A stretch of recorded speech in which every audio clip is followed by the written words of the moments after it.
Mega Bible quiz 2026 episode 85ലേക്ക് എല്ലാ പ്രിയപ്പെട്ട പ്രേക്ഷകർക്കും സ്വാഗതം. ബൈബിൾ പോർഷൻ പറയുന്നു 2 രാജാക്കന്മാർ 24, 25, 1 ദിനവൃത്താന്തം 1, 2, യോഹന്നാൻ 17 അധ്യായം.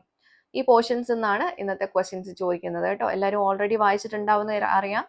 അപ്പൊ നമുക്ക് ഡയറക്റ്റ് ക്വസ്റ്റ്യനിലേക്ക് പോവാം. ഒന്നാമത്തെ ക്വസ്റ്റ്യൻ, ശലോമോൻ ആലയത്തിൽ ഒരു ഫലത്തിന്റെ രൂപം ഒരു ലോഹം കൊണ്ട് നിർമ്മിച്ചു. ഫലത്തിന്റെ പേരെന്ത്? ഏത് ലോഹം കൊണ്ട് നിർമ്മിച്ചു? ക്വസ്റ്റ്യൻ റിപ്പീറ്റ് ചെയ്യുന്നു. ശലോമോൻ ആലയത്തിൽ ഒരു ഫലത്തിന്റെ രൂപം ഒരു ലോഹം കൊണ്ട് നിർമ്മിച്ചു. ഫലത്തിന്റെ പേരെന്ത്?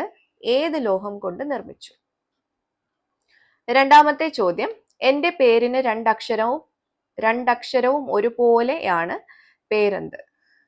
എന്റെ പേരിന് രണ്ടക്ഷരവും ഒരുപോലെയാണ്, പേരെന്ത്?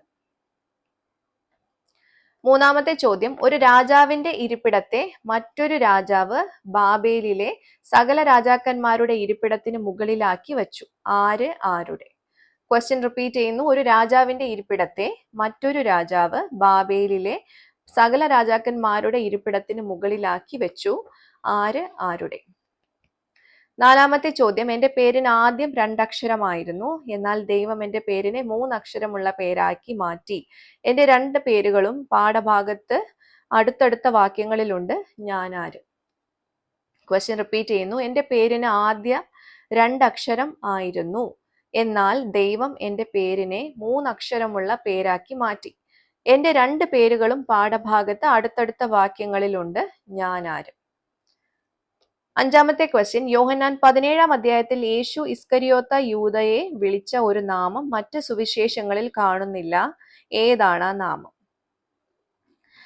ക്വസ്റ്റ്യൻ റിപ്പീറ്റ് ചെയ്യുന്നു. യോഹന്നാൻ 17 അധ്യായത്തിൽ യേശു ഇസ്കരിയോത്ത യൂദയെ വിളിച്ചൊരു നാമം മറ്റ് സുവിശേഷങ്ങളിൽ കാണുന്നില്ല, ഏതാണ് ആ നാമം?